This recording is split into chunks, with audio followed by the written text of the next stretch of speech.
ముందుకు తీసుకెళ్లాలని కోరుకుంటూ చాలా సహనంతో ఇక్కడికి వచ్చిన నాయకులందరికీ ధన్యవాదాలు తెలుపుకుంటూ ముఖ్యంగా విద్యార్థులు పాపం ఆకలితోటి మీరందరూ ఇబ్బంది పడతారు మనస్ఫూర్తిగా క్షమించమని కోరుకుంటూ సెలవు తీసుకున్నాను.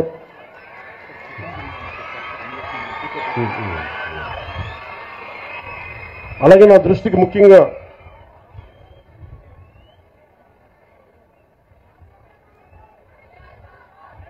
ఇదే చెప్తున్నా నేను హీరో పేరు చెప్పగలను. ఎందుకంటే సరస్వతి దేవిని పొగడాల్సిన నేల ఇది, హీరోని పొగడాల్సిన నేల కాదు.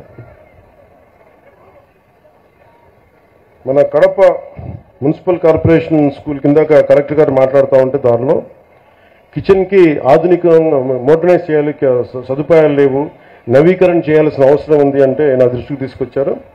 దానికి మన స్కూల్కి సంబంధించి మన కడప మున్సిపల్ కార్పొరేషన్ స్కూల్కి సంబంధించి ఆ నిధుల్ని ఎంత ఖర్చు అయితే అంత నేను నా ట్రస్ట్ నుంచి మన స్కూల్కి మన కడప మున్సిపల్ కార్పొరేషన్ ఈ కిచెన్ ఆధునీకరణకి నేను డబ్బులు అందజేస్తాను.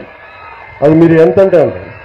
అలాగే ఒక ఆడపిల్లలు అడిగారు, అక్కడ ఆడబిడ్డలు అడిగారు, నన్ను ఆ పాపలు అడిగారు, ప్రైజ్ ఇమ్మని దాకా ఒక ప్రొఫెసర్ గారు కూడా అడిగారు. మీకు ప్రశంసా పత్రాలు కానీ అలాగే మీకు బహుమతులు కానీ ఏదైనా ఉంటే స్కూల్ యాజమాన్యం నా దృష్టికి తీసుకొస్తే దానికి సంబంధించిన నిధులు దానికి సంబంధించినవి కూడా నేను సమకూరుస్తాను తెలియజేసుకుంటున్నాను. అలాగే బస్సు ఒకటి కలెక్టర్ గారు నా దృష్టికి చాలా కీలకమని చెప్పారు. గత ప్రభుత్వం చాలా స్కూల్స్ని విలీనం చేసేయటం వల్ల ఈ ఆడపిల్లలు స్కూల్స్కి వెళ్ళలేకపోతారు, దూరంగా ఉండే స్కూల్స్కి. అంటే దానికి ఒక అన్ని మండలాలకు కలిపి కొన్ని గ్రామాలకు కలిపి ప్రత్యేకంగా ఒక వెహికల్ సదుపాయాలు ఏం చేయాలనేది నేను కలెక్టర్ గారికి వచ్చే మన కలెక్టర్ల సమావేశంలో మాట్లాడుతున్న దానికి కూడా ఒక పరిష్కారం వెతుకుతాం. అలాగే మాధవిరెడ్డి గారు చెప్పింది చాలా స్కూల్స్ని కొన్ని పార్టీలు వాళ్ళ ఆఫీసుల్లాగా వాడుతున్నారు. అలాగే నా దృష్టిలో ఉంది జడ్పీ ఆస్తులు చాలా వరకు ప్రైవేట్గా వాడుతున్నారు అనేది.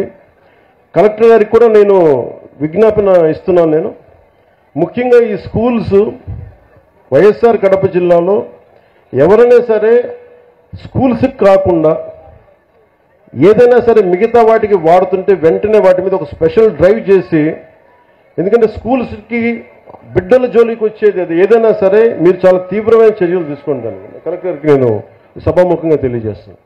అలాగే జడ్పీ కూడా రేపొద్దున కలెక్టర్ సదస్సులో మాట్లాడి జడ్పీ ఆస్తులు ఏదైనా అన్యాక్రాంతానికి గురైనా తిరిగి ఎలా తీసుకురావాలి, అవసరమైతే గుండా యాక్ట్ కూడా పెడతాం. ఎందుకంటే చాలా బలమైన ప్రభుత్వ ఆస్తుల్ని కానీ పాఠశాలల్ని కానీ ఏదైనా సరే ప్రైవేట్ వ్యక్తులు కబ్జా చేస్తే